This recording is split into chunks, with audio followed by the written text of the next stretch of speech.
going to start a new study for the next 3 weeks about dealing with disappointment. As you can see on the screen behind me back there. What are some of the little disappointments of life that we deal with? Where things don't meet our expectations or our hopes and we're let down. Loss of a job.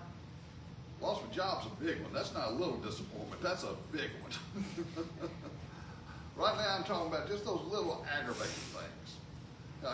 Here's an example. We were in Washington 2 or 3 weeks ago, and we did what old people that don't want to walk do. You know, we took a bus tour of the city, and there's a lot of hot dog vendors in Washington, D.C. And we got monuments everywhere, and all I'm noticing are the hot dog vendors. And every time I would see one, I would see that picture of that hot dog, and I'd think, boy, that looks good. So after about the third or fourth one of those, I told Regina, I said, I'm going to get me a hot dog somewhere along the line. Well, we finally stopped for lunch, because they don't let you out where the hot dog vendors are. They let you out where the $30 hamburgers are. I guess I walked 1.5 miles looking for a hot dog vendor, couldn't find one, spent the rest of the day thinking about the hot dog.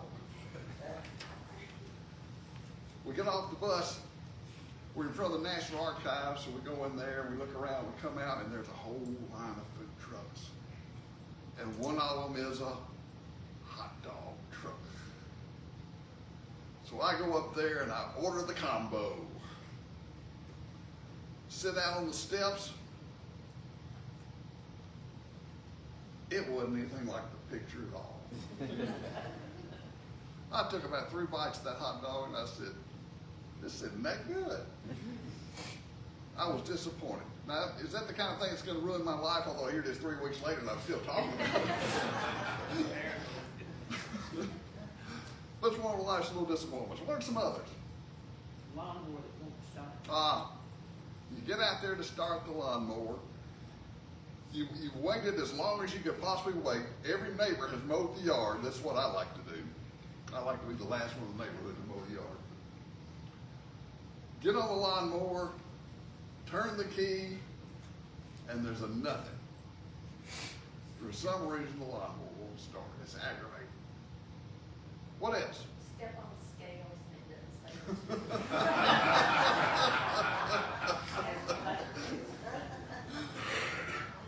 Anybody can make that.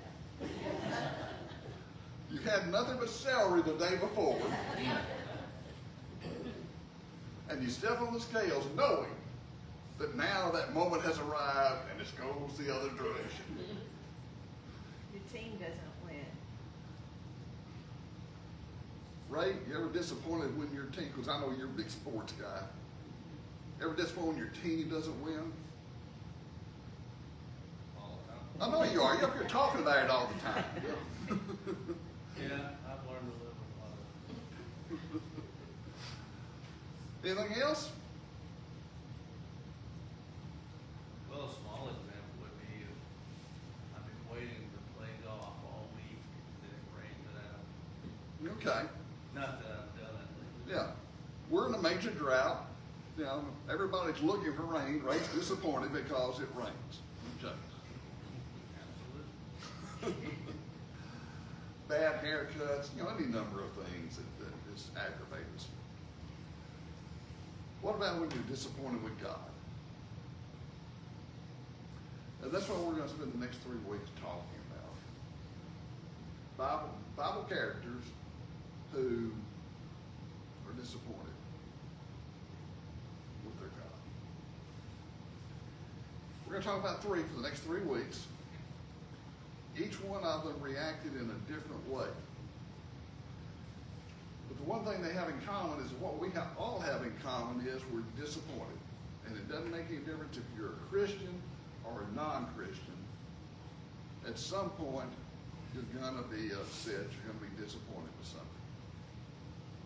So, let's turn to John chapter 11. We're going to look at the story that probably most of us are familiar with to some extent. It has to do with the death of Lazarus. Before we start John chapter 11, I want to read just a few verses from John chapter or Luke, excuse me, chapter 10, because it gives us some background. As Jesus and his disciples were on their way, he came to a village where a woman named Martha opened her home to him. She had a sister called Mary, who said to Lord's feet, listening to what he said. But Mary was distracted by all the preparations that had to be made. She came to him and said, Lord, don't you care that my sister has left me to do the work by myself? Tell her to help me. Martha, Martha, you're worried and upset about many things, but few things are needed, or indeed only one. Mary has chosen what's better, and it will not be taken away from her. Now we go to John chapter 11. Now a man named Lazarus was sick. He was from Bethany, the village of Mary and her sister Martha. This Mary, whose brother Lazarus now lay sick, was the same one who poured perfume on the Lord and wiped his feet with her hair. This is something that will actually happen later. So the sister sent word to Jesus, Lord, the one you love is sick. When he heard this, Jesus said, this sickness will not end in death. No, it's for God's glory, so that God's Son may be glorified through it. Now Jesus loved Martha and her sister and Lazarus. So when he heard that Lazarus was sick, he stayed where he was for 2 more days. And then he said to his disciples, let's go back to Judea. But Rabbi, a short while ago, the Jews there tried to stone you, and yet you're going back? Are there not 12 hours? Jesus answered, are there not 12 hours of daylight? Anyone who walks in the daytime will not stumble, for they see no this world's light. It's when a person walks at night that they stumble, for they have no light. After he had said this, he went on to tell them, our friend Lazarus has fallen asleep, but I'm going there to wake him up. His disciples replied, Lord, if he sleeps, he'll get better. Jesus had been speaking of his death, but his disciples thought he meant natural sleep. So then he told them plainly, Lazarus is dead. And for your sake, I'm glad I was not there, so that you may believe, but let us go to him. Then Thomas, also known as Didymus, said to the rest of the disciples, let's go also, that we may die with him. Lazarus, someone close to Jesus. Jesus gets a message from the 2 sisters. He's sick. Now, what's inherent in that message? They don't say come running, but is that not what they're asking? Because what do they know about Jesus? What have they seen and heard about up to this point? He heals. He heals people. And who needs to be healed? The brother. The brother. Messenger comes, delivers that message, Lazarus is sick. Jesus says, he's not going to die. I'll be there in a couple of days. Now, if you're Martha and Mary, and you get that message, and probably by the time they got the message, Lazarus had already died, or he didn't shortly after that. But if you're Martha and Mary and you get that message, what's your reaction to that?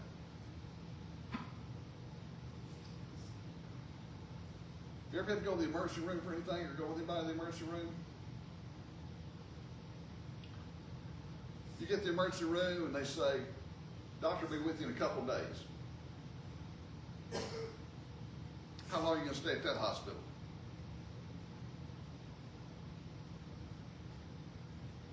They're upset. We'll know we're going to find out they're upset when we read on. Now, if you're one of the disciples, what are you hearing from this? You wondered about the delay. Okay? You wonder about the delay, first of all. But they say something that makes the delay understandable to them. Because later they say, that's not a place to go. Because Judea, that's gotten dangerous for us. Those are the people who have been wanting to kill you, remember? So when Jesus says, in their hearing, I'll be there in a couple of days, they can kind of understand why there might not be an eagerness to go. except they're misunderstanding what he's talking about. And then he says to them later, Lazarus is dead, and I'm glad. And it sounds kind of cavalier, it sounds harsh. But what's he saying to the disciples here? Because he gives the explanation for why he's not rushing them. Well, by Lazarus dying, it gives the Lord opportunity to perform the miracle of raising from the dead so the people would believe. Okay. And people in particular, these disciples, because apparently from what he said, I'm doing this so that you may believe. Apparently, even in that circle, after seeing the healing, and they had actually seen a couple of other people raised from the dead. There was Jairus' daughter, and there was a widow's son that he had raised. Apparently still, they're having trouble grasping this. And so, I'm doing this so that you might believe. Now, what do Mary and Martha know about all this? If you're in their shoes, what are you thinking? Where's he at? Where is he? Where is he? What was Jesus to Mary and Martha?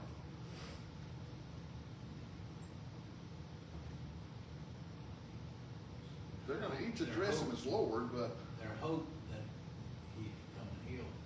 okay, they have a hope of the healing because they've seen and heard of this being done.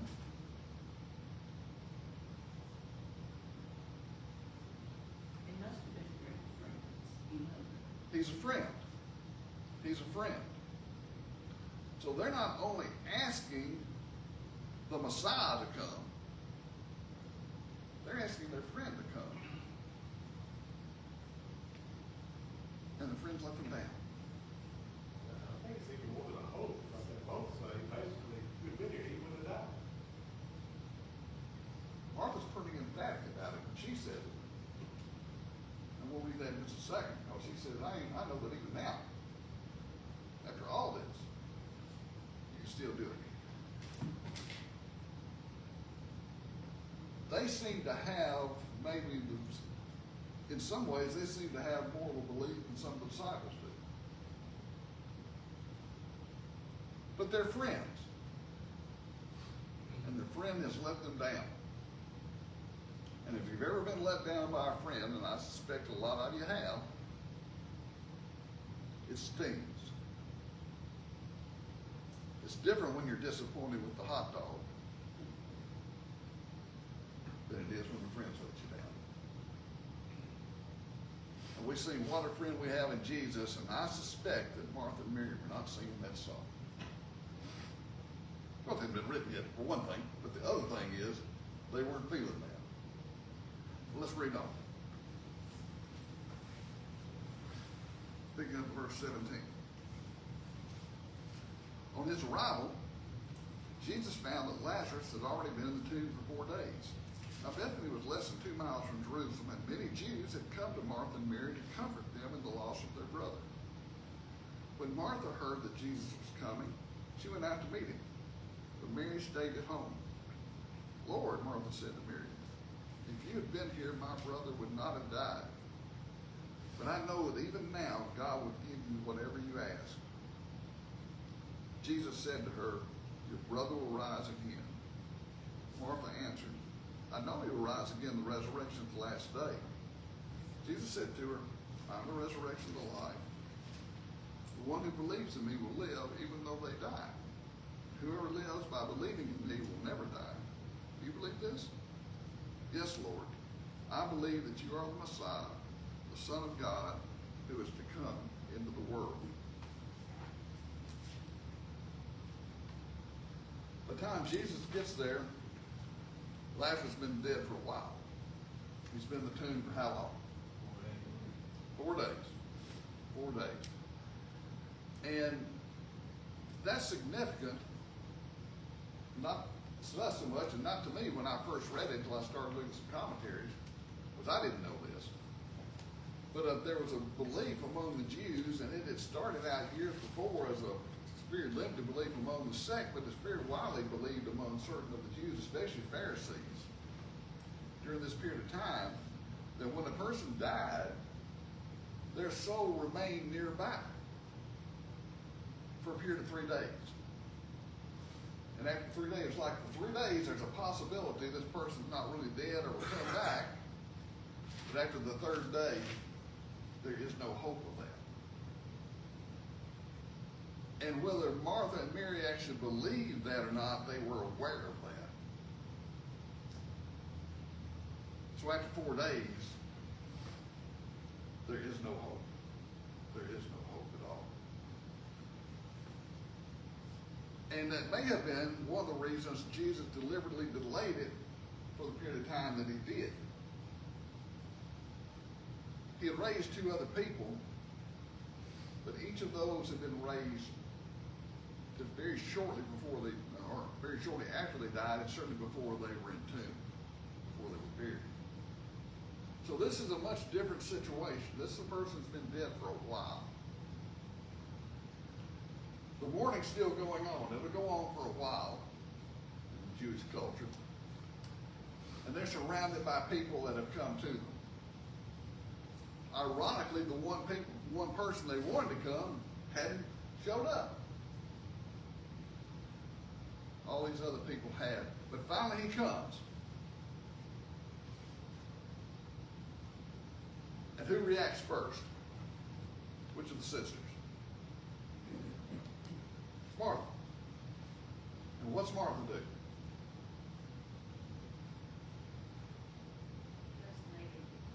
She goes out to meet him. And what's the very first thing she says to him? She does something that, before we're too hard on Martha, at least what I get from it is, we blame God or Jesus. Lord, if you'd only been here, everything would have been okay. Lord, you had the power to do it. And we say that, you had the power to heal my loved one, but you didn't do it. I don't understand. If you had been here, if you hadn't let me down, these mourners wouldn't be here. If we could have depended on you, we wouldn't be in this situation. If. But then she immediately says something else. What's she saying?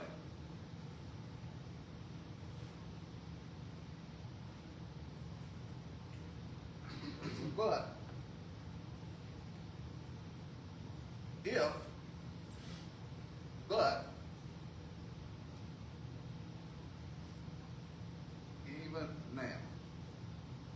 even now, I know that God will give you whatever you ask.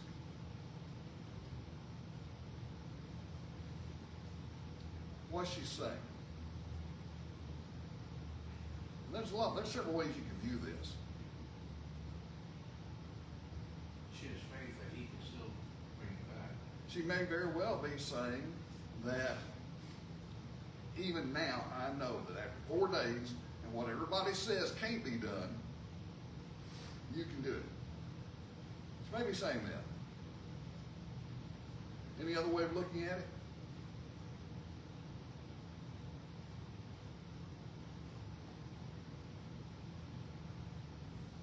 She may just simply be saying to him, we're upset that you're not here, but we still believe in you. I know that God still uses whatever you ask. So it may not have been a request for an immediate resurrection, although it could have been. It may have just been an affirmation of her belief in him. In any event, what's Jesus do after she says that?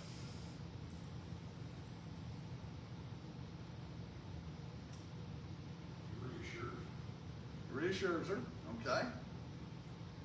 And how does he do that? Well, he says, Jesus first talks about the resurrection in the end. Even though he's dead, yet shall he live. And I may not be interpreting this correctly, but the way I've always looked is, I try to look at the human side of it. Jesus, I'll just paraphrase it. Jesus says, I'm the resurrection of life. He's going to be resurrected in the end. But Martha was basically saying, I know that, I get it, Lord, but I want him alive now. Sometimes that's not the greatest encouragement when someone is hurting. That's all right. They're going to be resurrected then, but we want them back now. Yeah. Well, we're gonna see him again. We're gonna all see him again.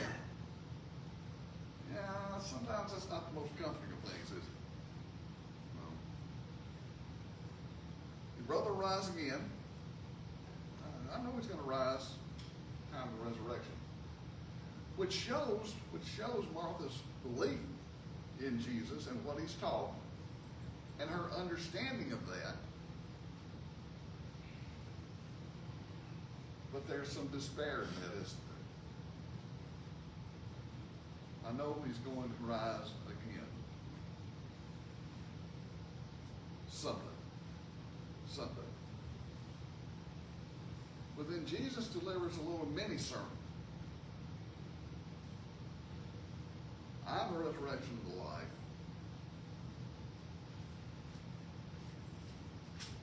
The one who believes in me will live even though they die, and whoever lives by believing in me will never die. Do you believe this? And how's Martha answer that?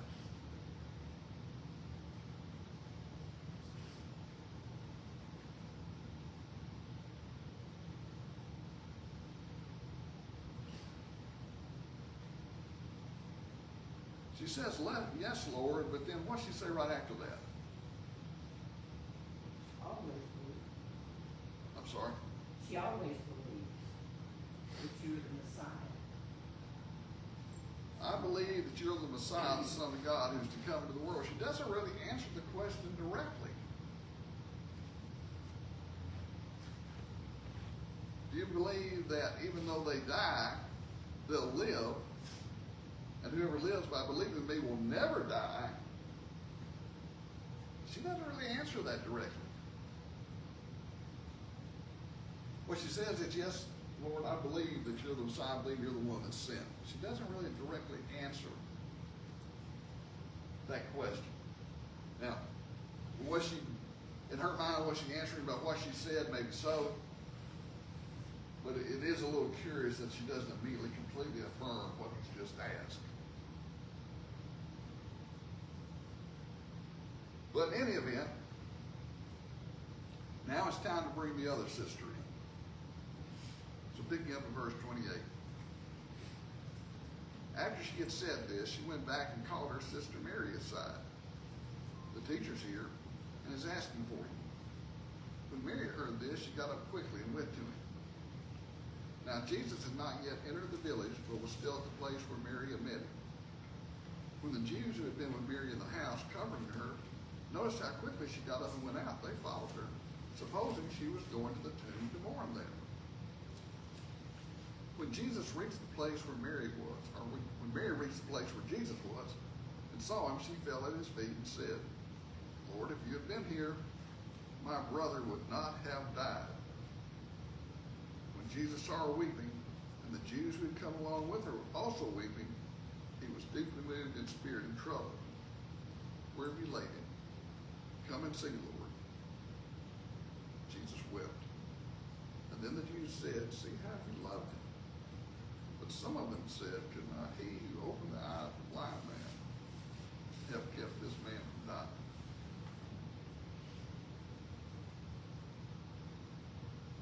When Martha goes out to meet Jesus, how do you characterize what she's doing?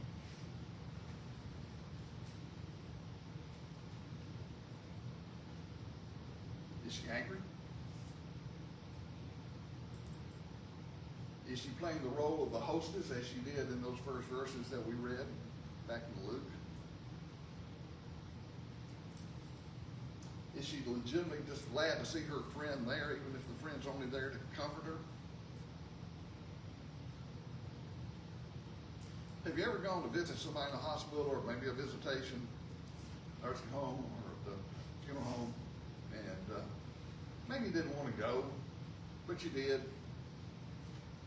But when you got there, you could tell that whoever you were going to see was legitimately glad that you were there. That was just really glad you came.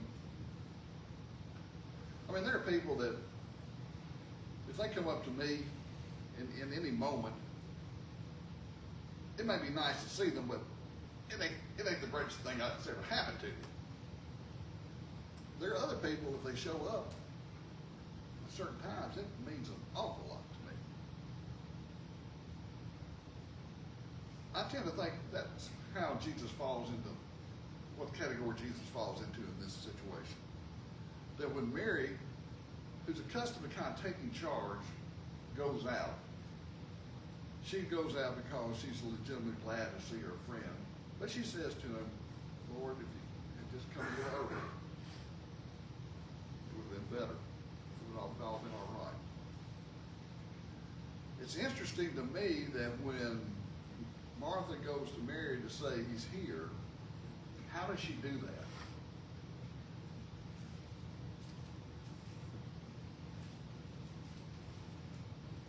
My version of the NIV says she called her aside. Another version says she spoke to her secretly.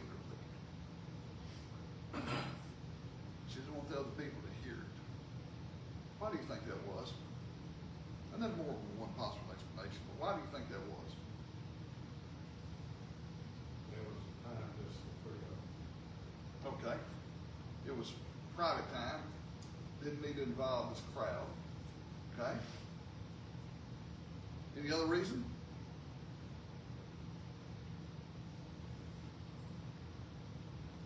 They wanted to comfort his presence. Okay. It's a comforting mechanism. Okay? I've got a little different take on it. You don't have to accept this, but this is kind of the way I'm looking at it. Martha may have been afraid how Mary was going to react. Mary's upset. What have they been talking about all this time? You can tell by the fact they ask the same question as soon as they see Jesus, or say the same thing to him. Because word for word they say the very same thing, don't they? If you had been here. And I think when Martha says that, I envision her saying it's a very matter of fact.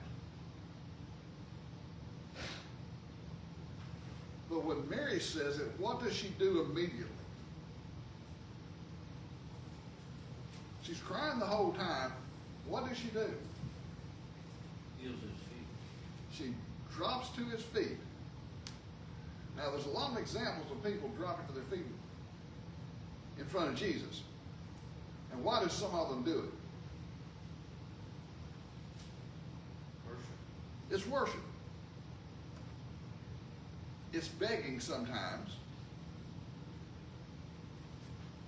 I think in Mary's case, she is just so terribly upset.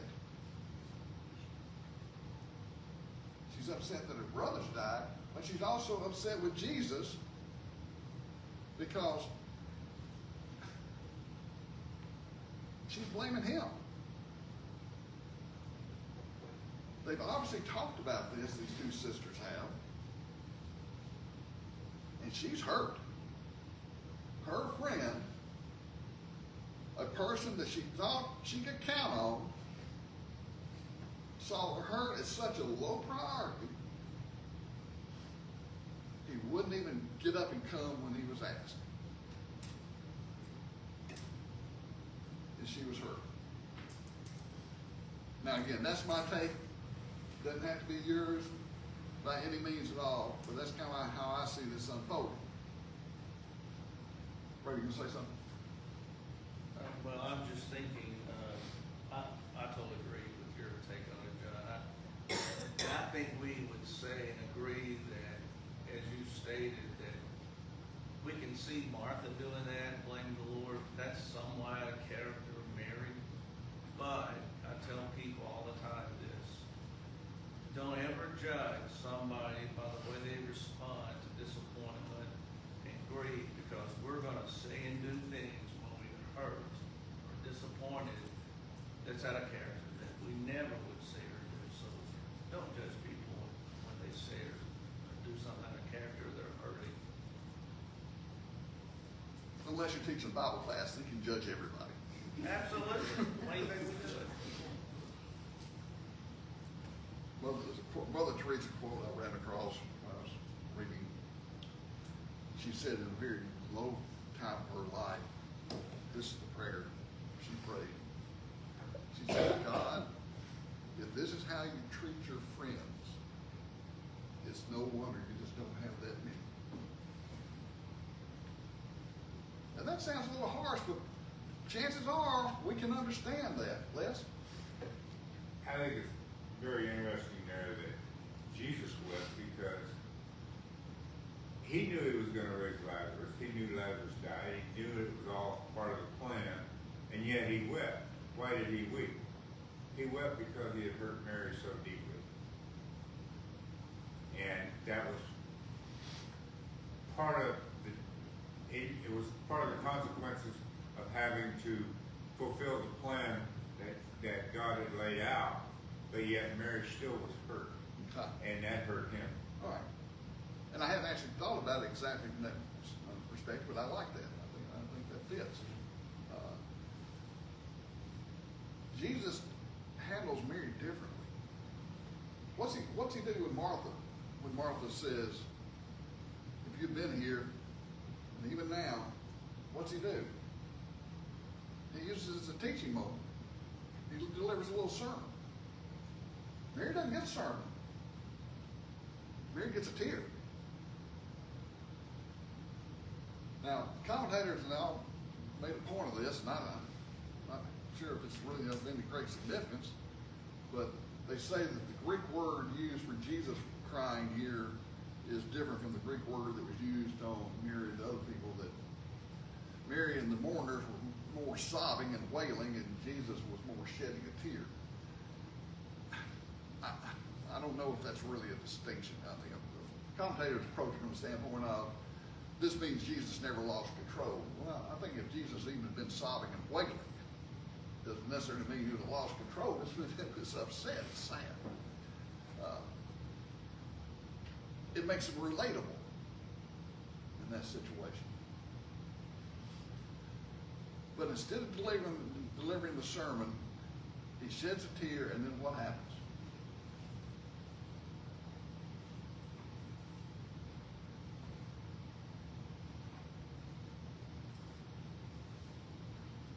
Then he says, where is he?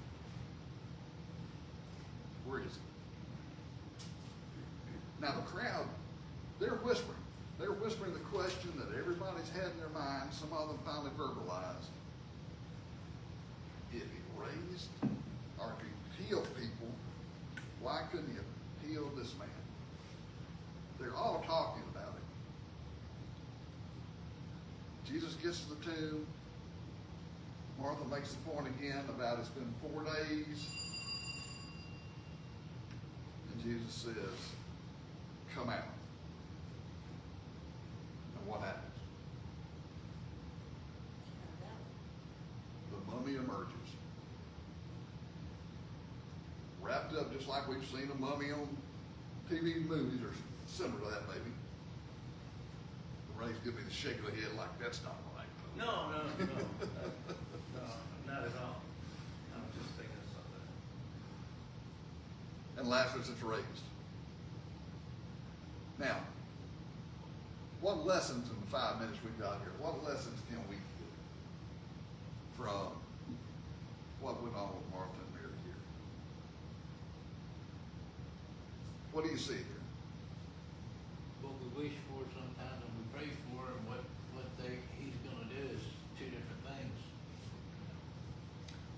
Asking and receiving may be different, and sometimes it involves an adjustment of our expectations.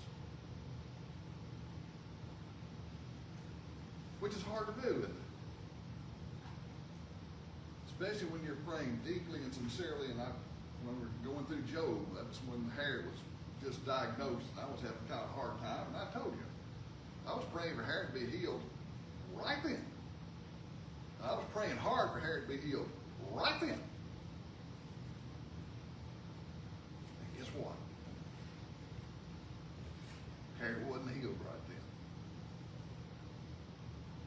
But then I'm able today to stand up and say, no cancer cells in the body at this point. And the treatments they're doing, not as hard as the doctors said. Has my prayer been answered? Is Jesus healing that little girl? I've got every reason to say yes right now. So, expectations. What else? I think a lot of times, you know, our faith needs to be increased when the ruler said, I believe but help my unbelief. I think it's important to understand that I don't think God ever just randomly does something. He always has a purpose, as he did here. He waited so Lazarus would die so he could show his power. Just like I think it's in chapter 9, the disciples thought the man born blind had sinned, or his parents. Jesus said, no, I have a purpose. So God's could be glorified by healing him. And just one more thing, John, I don't want to dominate the class. I heard this somewhere, I don't know where, but it's not original for me. You know, sometimes we might pray, Lord, give me patience. We think he's just going to zap us with patience. But what he typically does, if I'm going to pray for patience, he's going to allow something to happen in my life that's going to force me to have patience. So he always has a purpose. Yeah, I've heard people say you got to be careful asking for patience because the way you get it may not be the way you want it. Yeah. And that's the same with a lot of what we pray for and what we ask God for. You know, he knows what we need better than what we know. Sure. And it, like there, all them people that witnessed it, seen what happened. If he would have just came and healed him, they'd say, he could have got that. He just got better, you know. Where this way here, there's no question. 4 days, there wasn't a question in anybody's mind. That's what I mean, yeah. Yeah. Here's what I jotted down. Disappointment's natural and acceptable. Jesus never once rebuked them or got on to Martha and Mary for their reaction.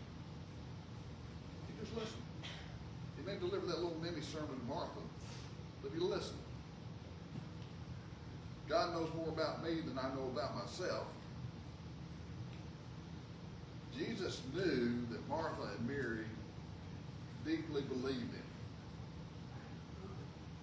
But like Ray said a few minutes ago, at points the grief was talking. The belief was there, the faith was there, but the grief was coming through. Third, when we focus on what God is not doing, we tend to miss what he is doing. I think that's what basically you've said so far. And God will always see the big picture. The next chapter, chapter 12, we found out that Lazarus was drawing crowds. And when he was with Jesus, people came not so much to hear Jesus as much as they did to see the man who'd been raised from the dead. And they're there to listen to Jesus as a consequence of that. So we don't see the big picture. Thank you. Next week we'll look at another Bible character and see how that person deals with the disappointment that he went through.